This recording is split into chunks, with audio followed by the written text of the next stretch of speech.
Bem-vindos ao podcast Sol Básico. Estamos aqui com nossa professora de rede municipal, a Paula Bueno, que também é presidente. Ela também é presidente do Conselho Municipal de Educação, integrante da UNCM, contadora de histórias, na última Conferência Nacional de Educação conhecer o presidente Lula. Então, você pode contar uma das suas histórias? Uma história? Sim. Tá bom. Boa tarde, né, meninas? Como vocês leram, eu sou contadora de história já há quase 28 anos. Vocês têm predileção por algum assunto, alguma coisa assim? O que ou pode você ser uma tá... escolha livre? Você pode ser uma escolha livre, o que você quiser, que seja muito emocionante para nós. Tá, olha, eu gosto muito, muito mesmo, de uma história de uma autora chamada Marina Colasanti. É uma história chamada Uma Ideia Toda Azul. Inclusive, essa história faz parte de um livro que tem o mesmo título, Uma Ideia Toda Azul. E essa história é mais ou menos assim. Um dia o rei teve uma ideia e ele ficou encantado com essa ideia. E tão apaixonado ele ficou por essa ideia que ele ficou assombrado com a hipótese de alguém chegar ali e roubar aquela ideia azul que ele tinha acabado de ter. Assustado com essa ideia, então, ele decidiu esconder essa ideia lá no palácio onde ele vivia. E aí ele voltou para o palácio com ela escondida por debaixo do manto real, subiu, desceu escadas, e aí ele achou uma sala que ficava bem escondida no palácio, que se chamava Sala do Tempo. Lá ele trancafiou a ideia dele e foi embora. E o tempo passou. O rei foi envelhecendo, os cabelos foram ficando brancos, e ele nunca mais teve ideia alguma nova. E aquela ficou ali adormecida, naquela salinha que ele tinha trancafiado. Quando ele ficou bem velhinho, os ajudantes dele decidiram aposentar o rei, né? E aí, assim que o rei colocou a coroa dele numa almofada, ele lembrou daquela ideia azul. E aí ele voltou, na maior alegria, para reencontrá-la, achando que ele ia ser feliz, como naquele dia ele foi com ela, né?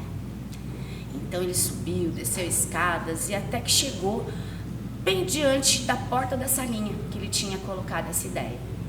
E aí ele levou a mão numa corrente que ele levava no peito, onde ele tinha guardado durante décadas a chave dessa porta.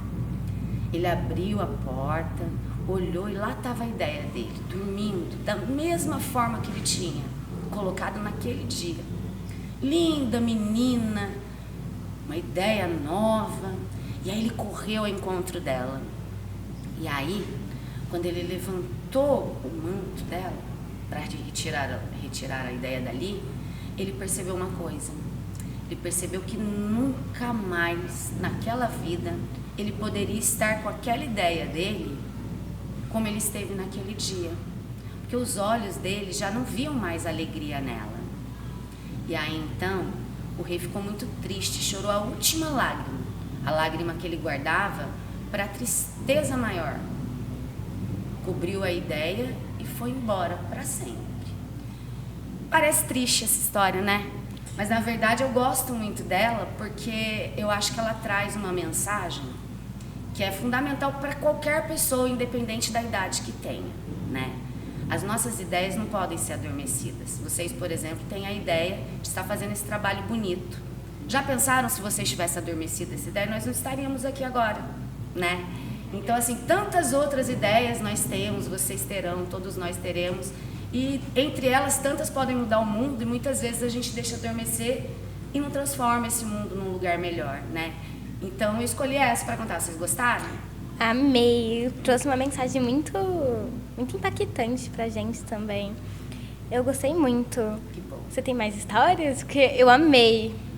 Olha, que bom, que bom. Eu gosto muito também, inclusive assim, alguns anos atrás, algumas décadas, né? Porque uma pessoa com 45 anos, quando fala de alguns anos atrás, está falando de algumas décadas. Vocês não entendem ainda pela idade que vocês têm. E que bom, né? Provavelmente completaram uma década um dia desses, né? Mas alguns anos atrás eu fazia um trabalho de resgate de cultura caiçara, né? Então, a gente fazia estudos das histórias caiçaras. E aqui na cidade onde a gente mora, tem, assim, um repertório muito rico de histórias, de contos caiçaras, né? E eu moro ali no Massaguaçu há mais de 20 anos. O Massaguaçu é um bairro que tem uma origem caiçara, sobretudo, né? Hoje é um bairro imenso, poucos caiçaras vivem ali, mas o fato é que ele nasceu ali de uma composição de famílias caiçaras. E eles têm muitas histórias legais. Tem uma delas que eu particularmente gosto bastante, porque eu acho ela engraçada. Ela era contada pelo seu Sebastião de Paula. Ele era conhecido lá no Massaguaçu como Pescador Lulu. Ele é de uma família muito tradicional lá no bairro, muito grande. E o seu Lulu, ele contava essa história que era chamada Mussurana, tá? Essa história era mais ou menos assim. Quando o seu Lulu era criança, ele estudava na escola que funcionava dentro da igreja, ali no Massaguaçu. E na época eles não tinham prédio escolar, né? Então eles aproveitavam o espaço da igreja para dar as aulas ali. E aí todos os dias as crianças do bairro, quando ele era criança, se organizavam e ia para a escola. E ele, um belo dia foi, quando ele chegou pelo caminho, ele percebeu que os amigos já vinham voltando. E um dos amigos disse para ele: Lulu, volta para casa, que a professora ficou doente, hoje não tem aula. Aí o Lulu voltou para casa. Quando ele chegou na casa dele, a mãe dele disse para ele assim: olha, Lulu, vai ajudar o seu pai na roça. O que era a roça? Caiçaras, eles tinham o hábito de viver da pesca, mas eles faziam pequenas plantações de subsistência, né? Ali pelo bairro. E aí eles chamavam na época esses lugares que eles plantavam de roça. E lá foi o Lulu. Eu não sei se vocês conhecem, mas lá no Massaguaçu, hoje tem um bairro chamado Sertão dos Tourinhos, que é uma parte mais profunda ali do Massaguaçu. E era geralmente naquela região que eles tinham as roças, né? Onde eles faziam as plantações deles. E aí o que aconteceu? Lulu foi pelo caminho, a rua de terra, né? Para ajudar o pai dele, que estava lidando lá na roça. E aí o Lulu, quando chegou num determinado momento, ele percebeu que lá na frente, na rua, atravessava uma coisa azul, imensa, imensa e muito azul. E aí ele foi se aproximando e aquela coisa ali atravessando, não parava de atravessar, ao ponto dele não ver cabeça e nem o final do rabo. Aquela coisa atravessando, atravessando. Quando ele se aproximou bastante, ele percebeu que aquela coisa era a mussurana, uma cobra que ele só conhecia pelas histórias contadas pelos pais dele. Ele ficou assustadíssimo, juntou o bornazinho, que era uma sacolinha, né, que ele levava com marmita e objetos que ele ia precisar para ajudar o pai, e voltou correndo para casa. Quando ele chegou em casa, a mãe dele, brava que só, olhou para ele e disse: Lulu, por que você já voltou? Você não foi ajudar o seu pai? Já dando logo uma bronca nele. Aí ele virou e falou: mãe, eu não consegui atravessar a rua. Quando eu cheguei lá, a mussurana estava atravessando e ela não parava de atravessar. A mãe dele achou que fosse mentira. Horas depois, encafifada com aquilo, a mãe dele não deixou passar barato. Pegou o Lulu e voltou ao mesmo ponto com ele. Imaginem vocês, a cobra ainda estava atravessando. Meu Deus. Cobra enorme. É uma história boa, né? A Sim. gente não sabe se isso é criatividade, imaginação ou se é uma pura mentira mesmo, né? Mas o fato é que quando eu conto essa história, as pessoas geralmente fazem essa sua carinha aí, essa expressão de como assim essa cobra estava ali, né? E depois ficam matutando, e normalmente elas terminam rindo muito, né? Do imaginário caiçara. Mas são essas histórias, a gente tem muitas histórias que a gente gosta de contar, né? Se eu ficar aqui contando história para vocês, a gente vai até anoitecer. Eu gosto, tem uma coisa que eu gosto, assim como você, sempre gostei muito, foi de ler. E eu acho que esse gosto pela leitura faz a gente compreender muito o mundo. A gente começa apaixonado por ela, né? Geralmente a gente começa lendo o que a gente gosta. E de repente você se vê lendo tudo, né? E isso é muito importante. Vocês vão observar, você vai ser uma menina que, se conservar esse seu gosto por leitura, você vai ter uma compreensão do mundo muito maior. Vai ser uma pessoa muito melhor. E eu sou uma grande defensora dessa ideia e da leitura por isso.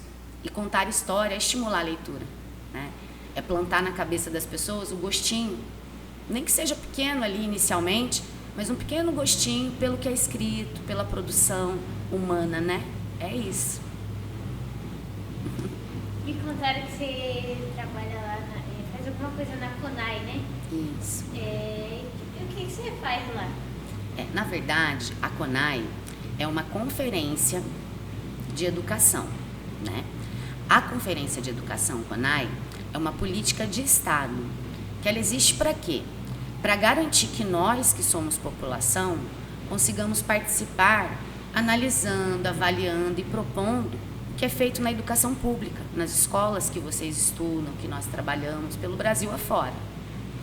Então, a CONAE, ela, por lei, ela deve acontecer a cada 4 anos, para monitorar o plano municipal, estadual e nacional de educação. No nosso Brasil, a gente tem um plano, que a gente chama de Plano Nacional de Educação, e esse plano, ele norteia, ele dá base para tudo que é feito na educação nas cidades e nos estados do país todinho. Então, já há alguns anos, tinha 6 anos que a gente não fazia CONAE. E aí, agora, no final de janeiro, nós finalizamos a CONAE, lá em Brasília, no final de janeiro, mas a CONAE, na verdade, começou lá em setembro, quando o governo federal fez a chamada dela, porque é uma conferência que acontece em várias etapas. Então, a gente teve a etapa intermunicipal, que a gente trabalhou aqui pelo conselho, a gente fez a elaboração, a gente conseguiu estar estruturando. Foi uma primeira etapa que envolveu todos os municípios do litoral norte, do estado do Vale do Paraíba. Aí, dessa primeira fase, delegados foram eleitos, representantes de cada segmento, representantes de estudantes, de pais de aluno, de professores, trabalhadores da educação, de escolas privadas, né, de vários segmentos. E aí nós fomos para a etapa estadual.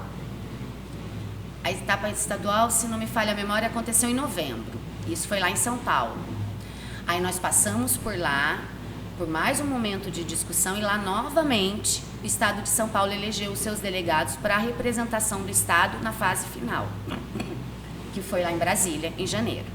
E aí eu tive a oportunidade de estar indo nas 3 etapas como uma delegada eleita representando os professores de educação básica, né? Eu sou uma profissional dessa área, então eu fui eleita por todos ali que representavam esse segmento para estar em Brasília. E aí nós estivemos lá durante 3 dias, foram dias muito bons, nós participamos de vários momentos assim de aprendizagem, de colóquios, debates, de palestras, tudo para a gente poder pensar no novo Plano Nacional de Educação, que vai dar estrutura para a educação, porque o Plano Nacional ele é válido por 10 anos. Então a gente está pensando num plano que vai ser válido pelos próximos 10 anos, né? E lá da fase final da CONAE em Brasília, saiu um documento final, envolvendo 7 eixos, o que a gente propôs, da mesma forma que a representação de São Paulo foi feita de todos os outros estados também. Lá em Brasília nós éramos em quase 3.000 pessoas, foi muito bonito, era bem legal. Eu costumo dizer que a CONAE, a gente pode dizer que foi a CONAE da diversidade, a gente teve lá representatividade de todos os segmentos, foi muito bonito ver, participar. E aí agora a gente tem o Plano Nacional de Educação, que vai virar um projeto de lei. Esse projeto de lei passa pela Câmara dos Deputados e depois pelo Congresso e vai se tornar a lei que vai, como eu disse para vocês, dar base para tudo que vai ser feito em educação pelos próximos 10 anos. Então, eu fico muito feliz de ter participado desse processo todo, como educadora, que eu também sou mãe de estudante de rede, né? Como cidadã, fico muito orgulhosa de ter participado e muito contente de ter tido a oportunidade de participar dessa construção, que eu acredito muito, que eu acho que tudo que é feito com a participação de todos tende a ser mais efetivo e tende a ser melhor. Sou uma grande defensora da participação popular na construção de tudo. Então, foi um pouquinho do que eu falei para vocês, a CONAE. Como foi conhecer o presidente Lula? Foi bastante marcante, né? Nós tivemos no último dia da CONAE, nós tivemos a oportunidade de sermos recebidos lá no gabinete presidencial. O presidente Lula nos recebeu de forma muito acolhedora. Nós ficamos particularmente bastante felizes por sermos representantes aqui da nossa região, do nosso município de Caraguatatuba, e sermos recebidos ali. Levamos a ele alguns presentes, inclusive um presente de vocês aqui, da turma de vocês que trabalha com o projeto de musicalização, que toca também junto ao bloco, né? O presidente adorou o presente, adorou. Quando nós entregamos a ele, ele perguntou durante umas 3, 4 vezes se realmente aquela camiseta era para ele. Como bom corintiano, ele adorou a camiseta do bloco, né? E levamos também para ele, como forma de presente, um livro que fala sobre a história da nossa Câmara Municipal. E o que nos levou até lá, principalmente, foi a ponte que foi feita pelo Marcos Aurélio, que é um conterrâneo nosso, um rapaz aqui nascido, criado, estudou nas escolas públicas aqui de Caraguá. Ele, depois do ensino médio, ele seguiu os estudos dele, foi estudar sociologia, fazer outros cursos superiores fora de Caraguatatuba, se tornou assessor parlamentar de alguns políticos até chegar no Instituto Lula, e hoje ele é o chefe de gabinete do presidente, né? Então ele foi a pessoa que fez essa ponte para que nós pudéssemos estar lá, e foi uma experiência inesquecível, muito marcante. Vocês têm alguma dúvida sobre ele? Não.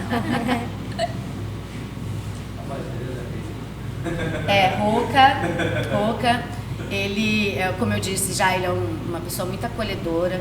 Quando nós chegamos na sala dele, ele já estava de braços abertos, não faltou abraço, nos ouviu um pouco, falou também, perguntou da nossa cidade, e ao final da visita também transmitiu a todos, né, através de nós, seus votos de estima pela região, pelos moradores, né? Ele até, sendo aqui do estado de São Paulo, ele conhece bastante o litoral norte, né? Porque as cidades ali próximas a São Paulo têm bastante o hábito de curtir as férias no nosso litoral. Então, para ele não é algo estranho por isso, porque ele já foi um frequentador aqui da região também, tá?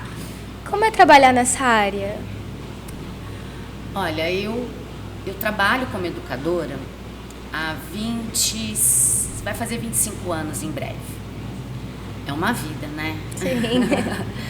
E eu confesso para vocês que eu gosto muito do que eu faço. Eu faço isso por opção e não por falta dela. Foi uma escolha minha há 26 anos atrás, né? De estar aí assumindo meu trabalho como educadora. Já trabalhei aqui dentro da cidade em várias unidades escolares. Já trabalhei com educação infantil, com educação fundamental, com educação de jovens e adultos também. E eu sou uma grande defensora e entusiasta da educação, principalmente da educação pública. Eu acredito que a educação pública de qualidade é o que transforma a sociedade, é o que melhora a qualidade de vida das pessoas. Eu sempre acreditei nisso. Então, dentro desse corpo todo que transforma, eu fico muito feliz e me dá muito prazer em saber que eu sou parte, né? Nem que seja uma parte pequena, mas sou parte desse todo aí que tem essa responsabilidade tão importante, que é contribuir com a sociedade, principalmente com a transformação através da educação, né? Eu gosto muito do que eu faço. Quando as pessoas me procuram e falam assim: olha, eu estou pensando em ser professora. Eu sou uma grande incentivadora, que a gente tem aí uma profissão que precisa de muita valorização, né? Porque nós temos uma dedicação mais do que exclusiva com o que a gente faz. Professor não é professor só dentro da escola. É bem difícil. Professor é professor dentro de escola, fora dela, em casa, né? Nós somos educadores 24 horas por dia. Então, assim, eu sou uma grande defensora de que nós precisamos sim de valorização, mas eu também defendo o seguinte: o grande prazer que a gente tem vem desses momentos, como por exemplo a gente está tendo aqui, né? Eu estou aqui participando desse momento porque é fruto do trabalho de um educador que acreditou, que conseguiu envolver vocês, que são adolescentes aqui da escola, né? O diretor, uma equipe toda que se mobilizou. Então eu sei que o trabalho não é de uma pessoa, mas sim de uma equipe que está articulada para isso. E vendo vocês aí todas bonitinhas, fazendo isso de uma maneira tão leve, tão gostosa, dá muito prazer de ver como realmente, quando a gente acredita em algo e se disponibiliza a trabalhar por ele, a gente consegue realizar. Então, assim, para mim, ser educadora, eu acho que eu não conseguiria pensar em atuar em outra área. Mas de onde surgiu esse interesse? Eu vou te confessar uma coisa. eu sempre fui uma criança que nem brincar de escolinha eu brincava. Geralmente os professores às vezes falam, né? Ah, eu desde pequena sempre pensava em ser professora, brincava de escolinha com os meus amigos. Não, eu nunca fui uma pessoa assim, mas eu quando fui fazer o magistério, que eu sou, né? Antigamente existia um magistério, que era um curso que vinha antes dos cursos de licenciatura, de graduação.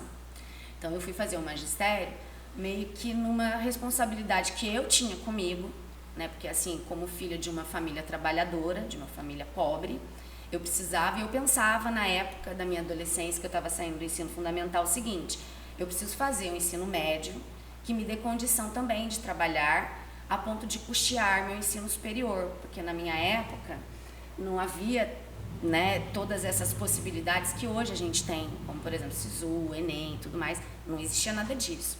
E pra gente, né, que era pobre na época, pensar numa escola pública, e principalmente no interior, uma universidade pública, era muito distante. Então a gente tinha que se organizar para trabalhar, para estudar, se quisesse continuar os estudos. E aí no município onde eu morava na época, onde eu sou nascida, que agora é Tinguetá, vocês conhecem, ali do lado de Aparecida do Norte? Não. Aqui no Vale do Paraíba. Eu tenho dó, o pessoal daqui mal conhece o centro. Não, de verdade. Eu não sei muito de casa. Mas vocês já devem ter visto, pelo menos através dos meios de comunicação, a Basílica. Algum de vocês foram né? no ano passado? Não, nem viajo. Você foi? Não? Então, mas eu sou dali. E lá na época, no ensino médio, eu tinha duas possibilidades, né? Ou eu faria um curso técnico que tinha áreas de exatas, ou eu faria o Cefam, que na época era um curso que existia de formação de professores. E esse curso também, por ser um curso que tinha horário integral, como vocês fazem aqui, ele também tinha um custeio, tinha uma bolsa para os estudantes, que era o valor na época de um salário mínimo.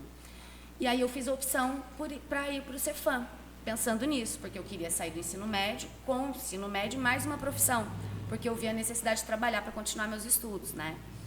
E aí eu fui. Meninas, a primeira oportunidade que eu tive de estagiar, quando eu entrei numa escola pela primeira vez, não como estudante, mas como uma futura professora, que eu tive a oportunidade de dar uma aula, de estar fazendo um trabalho pedagógico, eu olhei e falei, poxa, não é isso que eu quero mesmo? E aí eu descobri ali. E desde então, tô... Você lembra qual foi a primeira vez? Esse negócio na cabeça que agora.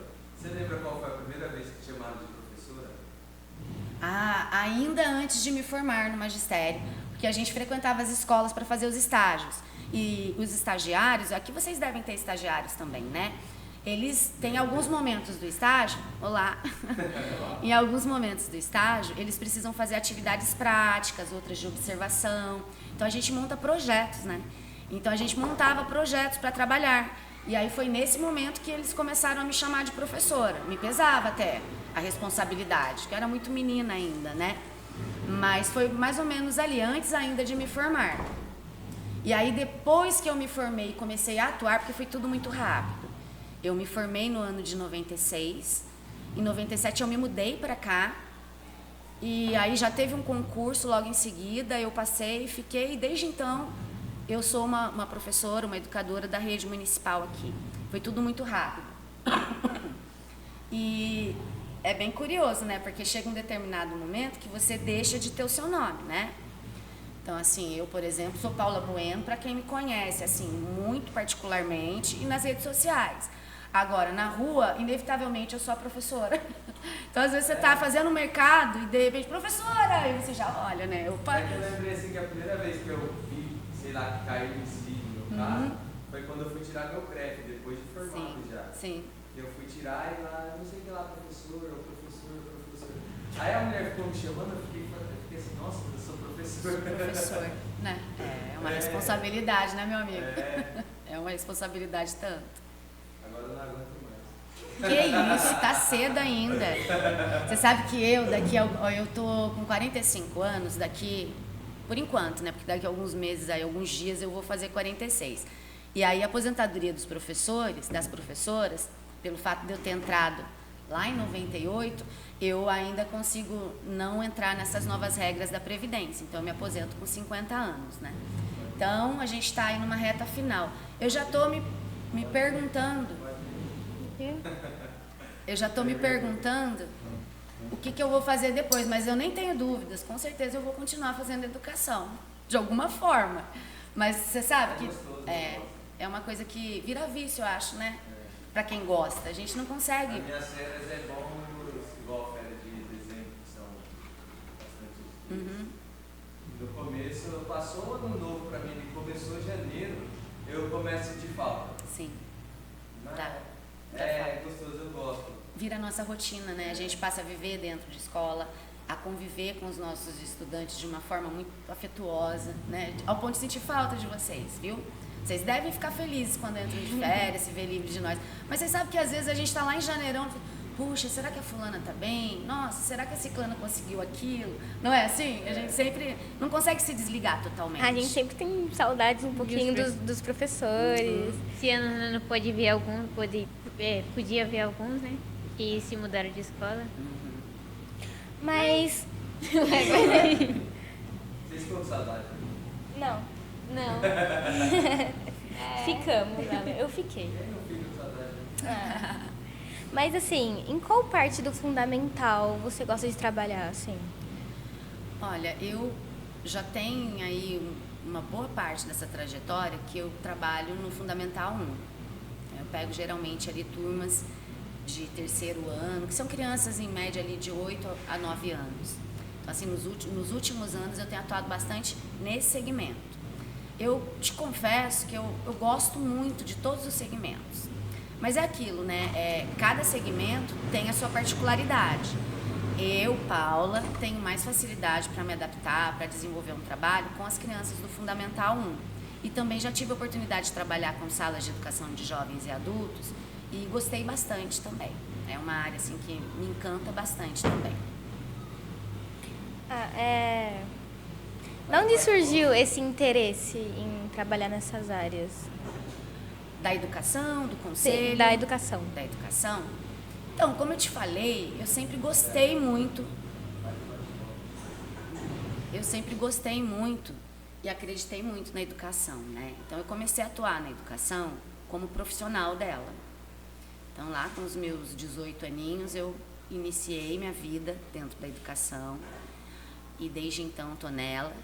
E hoje também eu estou, né, continuo fazendo educação, só que fora de escola também. E aí entra o nosso trabalho dentro do Conselho Municipal de Educação, que é uma outra frente, diferente da escola, porém que trata da mesma área, que é a educação, né? Então, eu observo que eu desde muito menina, assim, eu gostava muito de trabalhar e de participar de coisas articuladas, que promovessem situações de discussão. Sempre fui muito falante, vocês devem estar percebendo, né? Então, eu gostava muito disso tudo. Eu acho que todo esse contexto acabou me levando, me conduzindo para a educação. E hoje, como eu falei para vocês, extrapolando a atuação só como educadora, mas também indo para a parte de monitoramento, de controle, de acompanhamento de políticas públicas na educação como conselheira. E atualmente, né, eu estou na presidência do Conselho Municipal de Educação. E aí a gente estica a atuação em outras áreas, mas dentro do mesmo campo, que é o educacional. Você tem algum conselho para nós alunos? Conselhos? Dar conselho é complicado, né? Até porque dizem que adolescente não ouve nenhum, né?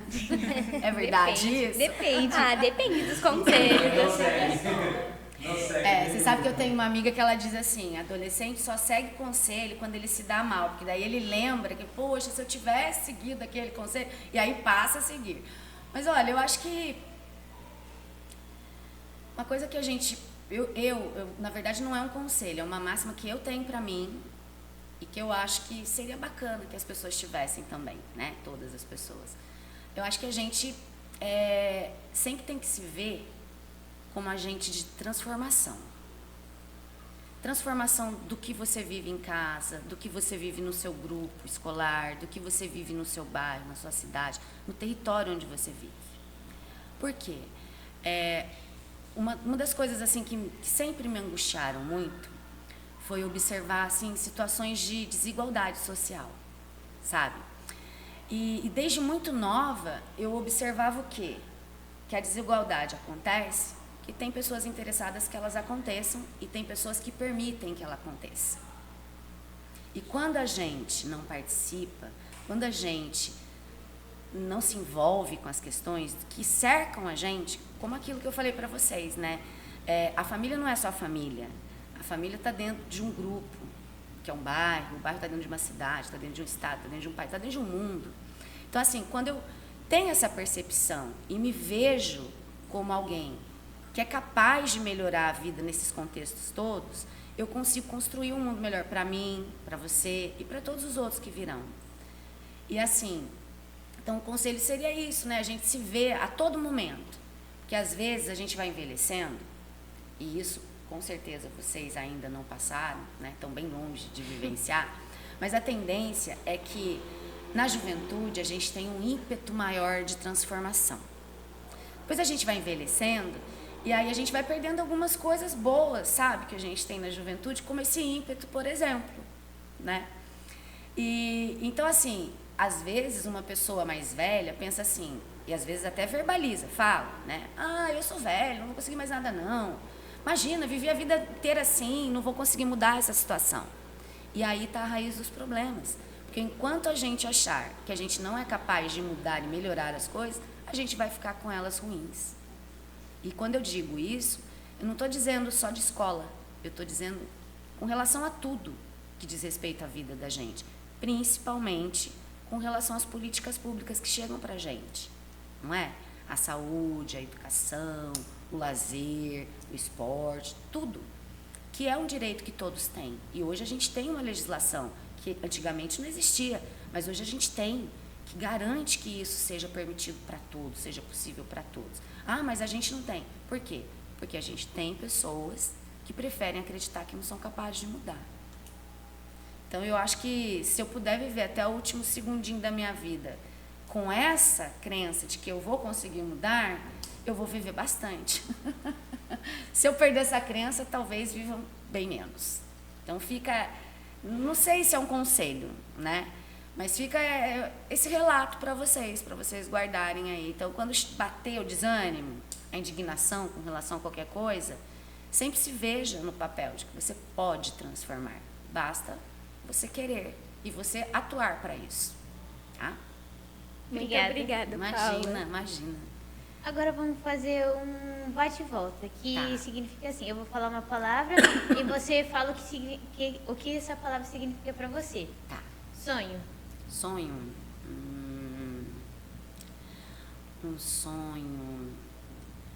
Ter uma educação de qualidade para todos os brasileiros. É um grande sonho meu.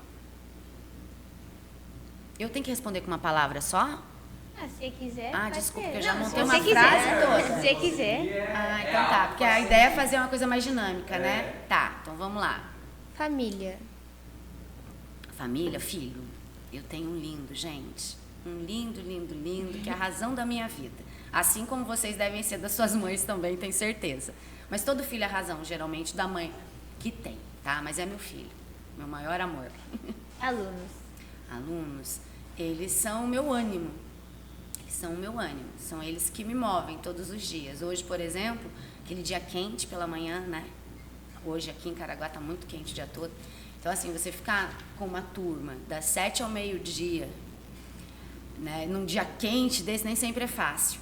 Mas o que me motiva é, assim, a aprendizagem diária de cada um deles, as vitórias deles, é observar que o meu trabalho está acontecendo ali, que eu estou conseguindo ajudá-los também a superar suas dificuldades. Aluno, para mim, é tudo isso. Passado. Passado? Ah, passado tem a ver com raiz da gente, né? As coisas que a gente consegue construir, a coisa que a gente é hoje, é fruto do passado, é um recorte de tudo que você já passou. É o que te constrói o tempo inteiro. Então, passado para mim é algo importante também. Deve ser lembrado sempre. Futuro. Ah, futuro é melhor do que o passado, né? Porque o passado você já construiu. Se você construiu errado, você já não consegue voltar ali para consertar toda a coisa. Mas o futuro não. O futuro está aqui, né? O futuro é o segundo depois. O futuro é o que a gente faz. Então, o futuro para mim é pensar sempre, sabe quando eu falei da sugestão, enfim, da dica que eu dei, do acreditar? Acho que tem muito a ver com o futuro. Se a gente não acredita, a gente não tem futuro. CONAI. CONAI? A CONAI foi um momento histórico para a educação no Brasil e para nós também que participamos, para nós também. Viagem. Viagem? Eu gosto muito de viajar, eu gosto muito de conhecer os lugares e principalmente as pessoas que vivem nesses lugares. Eu acho que viajar é ter oportunidade de conhecer o mundo de forma mais detalhada e eu acho muito bom. Objetivo. Objetivo? Olha, eu tenho vários, mas assim, eu acredito que o principal é conseguir, com todo o trabalho que eu desenvolvo, com as articulações que a gente faz, atingir assim, principalmente na área que eu atuo, que é a educação, atingir resultados positivos, garantindo assim uma qualidade, uma acessibilidade, né, uma melhora geral na estrutura da educação para toda a nossa cidade, para o estado, para o país. Acho que é isso. Trabalho. Trabalho, como eu já falei aqui, eu trabalho desde muito menina. Né? Na educação, eu trabalho desde os 18 anos. Hoje eu estou com 45. Então, eu posso dizer que o meu trabalho é a minha vida. Assim, hoje eu estou com um tempo de vida que, quando eu olho para trás, durante mais anos eu estive trabalhando do que não trabalhando, nesses 45 anos, né? Então, assim, trabalho para mim é vida, trabalho para mim é o que me motiva, principalmente por eu trabalhar na área que eu fiz a escolha, que eu acredito e até hoje sou apaixonada, senão não estaria tanto tempo, né? Mas trabalho para mim tem essa dimensão toda. Você sabe que, como eu já falei, em breve, em alguns anos, eu estarei aposentada. E só a ideia de pensar que eu não vou ter aquela responsabilidade mais, de ter a minha turma, de planejar toda semana para ela, já me deixa um pouco angustiada, sabia? Eu fico um pouco angustiada. Eu sei que, com certeza, pelo que eu me conheço, eu vou continuar atuando na educação, vou arrumar outras formas para trabalhar na educação. Mas só de pensar que eu não terei mais aquela rotina que há tantos anos eu tenho, eu fico meio sem chão, viu? Dá um certo frio na barriga. Amor. Amor? Eu acho que amor é fundamental para tudo. Para tudo. Acho que o amor é o sentimento que é basilar, né? No sentido de ser a raiz para tudo. Você, dentro de casa, você precisa ter uma relação baseada em amor para ter respeito. Fora de casa, você também tem que ter relações baseadas em amor para que você se relacione com o mundo, né? Então, eu acho que os grandes problemas que a gente enfrenta no mundo hoje, quando a gente chega em casa, pega um celular, vê uma notícia, liga uma TV, vê um jornal, vocês observem que hoje, por exemplo, nesse exato momento, nos lugares onde falta amor, sobram bombas. E a gente vê isso nos noticiários diariamente. Então, eu acho que o amor é o sentimento que tem que ser constantemente cultivado, porque do amor vem o respeito. E onde tem o respeito, reina a paz. Onde não tem, não reina. Então, assim, a gente tem várias situações, principalmente, né, atualmente a gente vai acompanhando esses conflitos mundiais, internos também, e a gente observa que tudo esbarra na falta do amor. Na falta de... Porque quando eu amo, eu me coloco no lugar do outro. E aí, me colocando no lugar do outro, eu deixo de fazer, de repente, as atrocidades que eu tive o impulso de fazer, né? Agora, a falta de amor não te permite te colocar no lugar do outro. E isso complica muito o convívio da humanidade, né, gente? Sempre complicou. Se vocês forem ver, vocês têm as suas aulas de história, de geografia, né, de outras áreas aí. Todos os conflitos que a gente teve aí no mundo, desde que o homem é homem, né? Desde que a humanidade é humanidade, a gente vai analisar o que faltou ali. Amor. Faltou assim, a empatia, né, que vem do amor, de se colocar no lugar do outro, para poder evitar os grandes problemas, né? É isso. Lar. Deixa eu Não, é que senão depois eu esqueço. A gente postou uma foto aqui, o Rodrigo, que nós fez, escritor, falou que você era Isso. Ah, legal. Sei. Rodrigo, um grande querido amigo. Ele tá aqui com vocês, Rodrigo? Ele estava até mês atrás, aí o Estado chamou ele e foi dar aula. Ele tá lá no Avenida. Que bacana. Ah, é? Que legal, legal.